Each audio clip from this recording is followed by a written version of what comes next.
दो कारण आपकी राय में, दो कारण क्या है? दो कारण, सबसे बड़ा कारण आप भारतीय जनता पार्टी को वोट डाल के आ गए। हम इनके यहाँ घर पे, केजरीवाल के घर पे 3 बार गए। मिलना पसंद नहीं करते ये लोग। जो कांग्रेस पार्टी करती आई है, जो समाजवादी पार्टी करती आई है कि मुसलमानों से दूरी बना लो, उसको जो है अछूत करके छोड़ दो, वही केजरीवाल ने किया है। बीजेपी की तरफ नहीं जा सकते।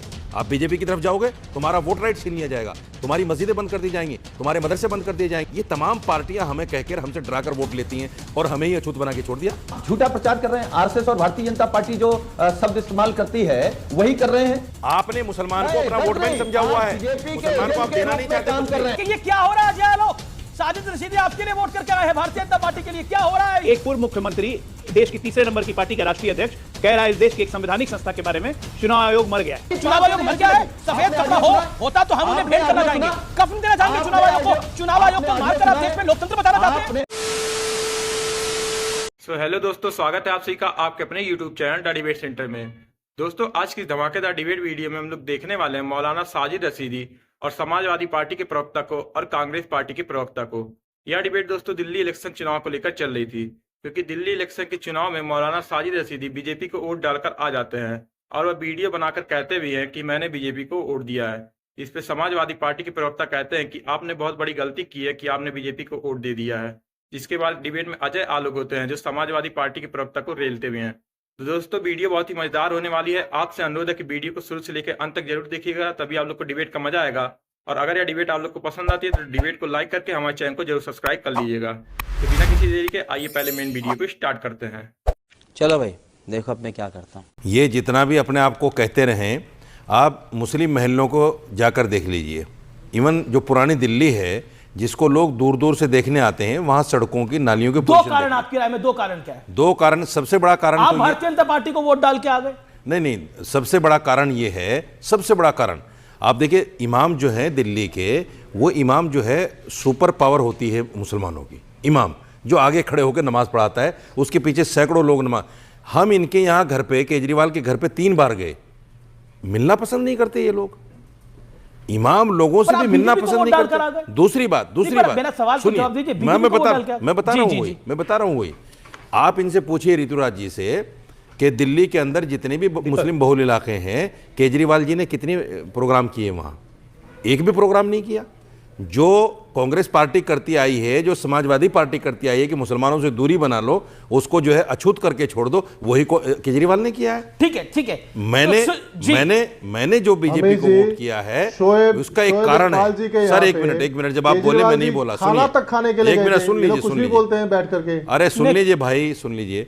मेरा सबसे बड़ा जो कारण है, कुछ भी बोल रहे हैं, घर खाना खाने गए थे केजरीवाल। बिल्कुल, जो इनके खिलाफ बोलेगा वो कुछ भी बोलेगा, फालतू बात कर रहे हैं वो। बिल्कुल, जो इनके खिलाफ बोलेगा वो कुछ भी बोलेगा, फालतू बोलेगा। क्या बढ़िया था गुरु। नहीं, क्या मैं सिर्फ ये कहना चाहता हूँ, नहीं गए थे केजरीवाल जी? मेरा जो बीजेपी को वोट गया है उसका एक कारण है जी। मैं अपने समाज को एक मैसेज देना चाहता था, और मेरे समाज के अंदर जो घुटन, जो कुढ़न, जो दबाव की राजनीति मेरे समाज के साथ थी, मुस्लिम समाज के साथ में, यानी तमाम विपक्ष पार्टियों ने जो मुसलमानों को दबा के रखा हुआ है कि तुम्हें वोट सिर्फ हमें करना है, आप बीजेपी की तरफ नहीं जा सकते। आप बीजेपी की तरफ जाओगे, तुम्हारा वोट राइट छीन लिया जाएगा, तुम्हारी मस्जिदें बंद कर दी जाएंगी, तुम्हारे मदरसे बंद कर दिए जाएंगे, टोपी दाढ़ी रखना मुश्किल हो जाएगा। ये तमाम पार्टियां हमें कहकर हमसे डराकर वोट लेती हैं और हमें ही अछूत बना के छोड़ दिया, चूना लगा दिया। जहां तक सवाल रशीदी साहब का है, हम रशीदी साहब का बड़ा सम्मान करते हैं, और लेकिन देश के सामने आपके कार्यक्रम में बैठ के कह रहे हैं कि घुटन, दबाव और डराते थे लोग। अरे ये बताइए, मुस्लिम क्या किसी से डर सकता है क्या? ओके, रशीदी साहब जवाब। किसी से डरते हैं क्या? सुनील भाई आप डरते हैं क्या? सुनील भाई, और जो जी सुनिए सुनील भाई, मैं भी आपका सम्मान करता हूं, इसमें कोई दो राय नहीं है, क्योंकि आप अच्छा बोलते हैं, लेकिन कभी कभी पटरी से उतर जाते हैं। आप मुझे बताइए, आजम खान जेल में हैं, कितना आपने सपोर्ट कर दिया उनको? क्या वो मुस्लिम चेहरा नहीं थे? क्या समाजवादी को बनाने में उनका हाथ नहीं है? क्या पोजीशन है आज उनकी? आप उनसे मिलना पसंद नहीं करते, उनके पास जाना पसंद नहीं करते? अरे बाप रे, ये तो धोती खोल रहा है।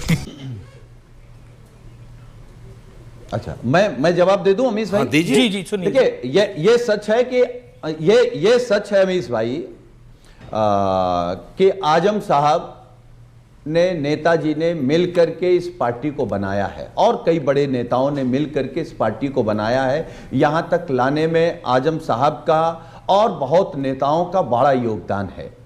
आप झूठा प्रचार कर रहे हैं। आरएसएस और भारतीय जनता पार्टी जो शब्द इस्तेमाल करती है वही कर रहे हैं कि आजम साहब जेल में क्यों हैं, यही सी बीजेपी सरकार ने। ठीक है, जवाब रशीदी साहब जवाब। इस तरीके के नहीं, आप अपनी विफलता को दूसरे पर नहीं डाल सकते। मैं आपसे सिर्फ ये सवाल करना चाहता हूं कि आपके नेता ने, अखिलेश यादव ने कितना उनका सपोर्ट कर दिया, कितना लीगल एड दे दिया उनको, मुझे बताइए ना। आप उनके कहने से तो टिकट भी नहीं दिए गए इस बार। समाजवादी पार्टी में आज भी आजम साहब जिस तरीके के मुहिबुल्लाह नदवी को आजम खान नहीं देना चाहते थे वोट। सुनिए, अब सुन लीजिए, उनके सामने दूसरा प्रत्याशी था, लेकिन आपने उनको हटाते हुए, उनकी बात को न मानते हुए मुहिबुल्लाह नदवी को टिकट दे दिया। लेकिन ये आपका हृदय परिवर्तन क्यों उस समय अगर आप बात करते तो हम लोग आपको लड़ा देते। अरे भाई, इस बात लड़ाने की नहीं है, आपको लड़ा देते। बात जो मेरा दर्द है उस दर्द को समझिए।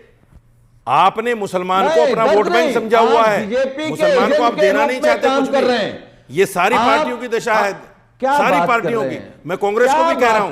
ओके, दुष्यंत भाई बैठे हैं, इस बात को नकारा नहीं जा सकता। सोतेला सलोक मुसलमानों के साथ है, वो नकारा नहीं जा सकता उसको। ओके, दुष्यंत बिल्कुल नकारा जाएगा और उसको पूरा तथ्यों के साथ नकारा जाएगा। Ghulam Nabi Azad general secretary organisation रहे 10 वर्ष से अधिक तक कांग्रेस पार्टी के कई अध्यक्ष रहे, राष्ट्रपति रहे, उपराष्ट्रपति रहे, मुख्यमंत्री रहे, कैबिनेट मंत्री, विदेश मंत्री, सलमान खुर्शीद साहब रहे, अनेक रहे, मैं कहां तक गिनवाऊं। लेकिन मैं आपसे पूछना चाहता हूं, अब की भी बताऊंगा मैं, अब की भी बताऊंगा। माय डियर ब्रदर, आप कंपेनिंग के लिए, अरे मेरी सुनिए तो, गए तो सीलमपुर गए वो, अभी सुनिए तो, इलेक्शन से पहले सुनिए, इलेक्शन में गए सीलमपुर। अरे भाई, मेरे को देखिए, अच्छा ओके, भाई हैं, थोड़ा प्रेम मोहब्बत में बात कर लेने। पहली जनसभा है, पहली रैली। भारतीय जनता पार्टी ने कितने मुसलमान भाइयों को लोकसभा का टिकट दिया, कितने को दिल्ली विधानसभा का दिया, और चलिए उनको भी छोड़िए। मैं तो आपसे पूछना चाहता हूं, आपको राज्यसभा मिलेगी क्या? हम तो उसी में संतोष कर लेंगे, अपने भाई को मिल गई। दुष्यंत भाई, हम तो खुले दिल के आदमी हैं। मैं बीजेपी का प्रवक्ता, अगर प्रतिनिधित्व आपको दे भाजपा तो हमें खुशी होगी। ये सब क्या देखना पड़ रहा है? क्या हो रहा है जय आलोक? साजिद रशीदी आपके लिए वोट करके आए हैं भारतीय जनता पार्टी के लिए, क्या हो रहा है? ये ऐसा लग रहा है दिल गार्डन हो रहा है। What is happening? देखिए, वोट देना स्वयं का अधिकार होता है। रशीदी साहब ने ये बात, हालांकि मतदान को गुप्त रखा जाता है, लेकिन रशीदी साहब ने ये बात बताई है पब्लिक फोरम में आके, तो निश्चित तौर पे ये बिल्कुल संदेश ही देना चाहते हैं उन तमाम मुसलमानों को जिनके मन में ये डर बैठा दिया गया है कि भाजपा आएगी तो तुम्हारी मस्जिद छीन लेगी, भाजपा आएगी तो तुम्हारे वकूर, तुम्हारे रसूख, तुम्हारे हक छीन लिए जाएंगे, भाजपा आएगी तो तुम दाढ़ी नहीं रख पाओगे, भाजपा आएगी तो मस्जिद खुदवा दी जाएगी। ये गलतफहमी दूर करने के लिए, इसके लिए रशीदी साहब को बहुत बहुत साधुवाद। मैं बस सुनील जी से ये पूछना चाहता हूं, लेकिन अखिलेश, चलिए मैं अखिलेश यादव पर आता हूं। अखिलेश यादव कह रहे हैं कि कफन की तैयारी करिए। मैं एक खत्म कर दूं, 10 सेकंड जी, 10 सेकंड अमित, 10 सेकंड जी। मैं बस सुनील जी से पूछना चाहता हूं कि जो इन्होंने कहा कि 26 घंटे के बाद जब रिजल्ट आएंगे तो आम आदमी पार्टी सत्ता में आ जाएगी।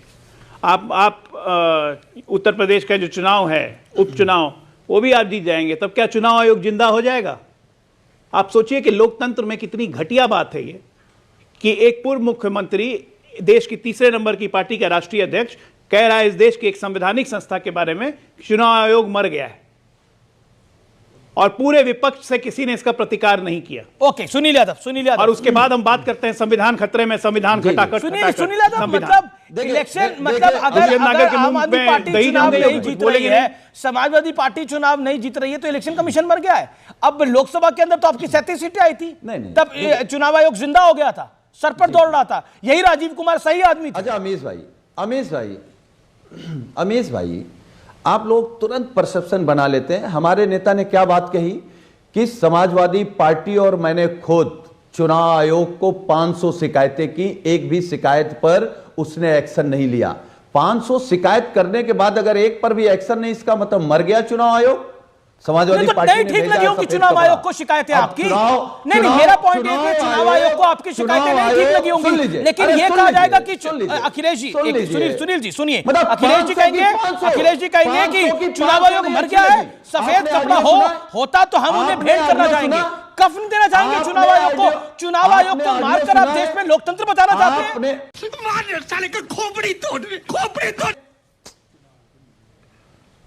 आपने वो ऑडियो सुना है जो बिल्कुल सुना चुनाव है, दिखाया भी अधिकारी है खुद बाकायदा। कह रहा है भारतीय जनता पार्टी के तो अच्छा ठीक है, तो उसके बावजूद आपको खुद सवाल करना चाहिए कहां सो रहा चुनाव आयोग।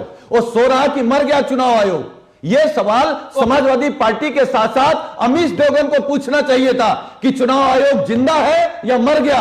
अगर मर गया तो उसको कफन के रूप में ले ले, और अगर जिंदा है तो वो तय करे कि उसको क्या करना है। तो गेम बजाना पड़ेगा। सुनील साजन जी क्या बोल रहे थे कि चुनाव आयोग ने किसका संज्ञान नहीं लिया? वो कह रहे आपने भी मर गया संज्ञान नहीं चुनाव लिया? आयोग, क्योंकि हमारी मर गया 500 चुनाव आयोग, तो शिकायतें मैंने नहीं उनको सुनी सुना उसने। दिया कि इनके हिसाब से रिजल्ट आ जाएगा तो चुनाव आयोग जिंदा हो जाएगा। ये कुछ बोल रहे थे ना कि कुछ वायरल हुआ था जो आपने संज्ञान नहीं लिया, चुनाव आयोग ने संज्ञान नहीं लिया, क्या चीज के बारे में मैं सुन नहीं पाया था। 500 शिकायतें दी हैं, 500 शिकायतें। भाई 500 शिकायतों 500 शिकायत का वहां पे निवारण किया गया। 500 शिकायत में से सब फर्जी शिकायत। ये बुर्का पहन के महिला वोट देने जा रही थी, नियम है कि कैमरा में शक्ल दिखाइए, आइडेंटिफाई करवाइए। क्या गलत है? क्या गलत है? बुर्का पहन के फर्जी वोट करने दें, तब चुनाव आयोग, उसके बाद चुनाव आयोग नहीं रोके तो चुनाव आयोग जिंदा है, और चुनाव आयोग रोक ले फर्जी वोटिंग तो चुनाव आयोग मर गया। हमारे यहाँ ऐसा ही होता है।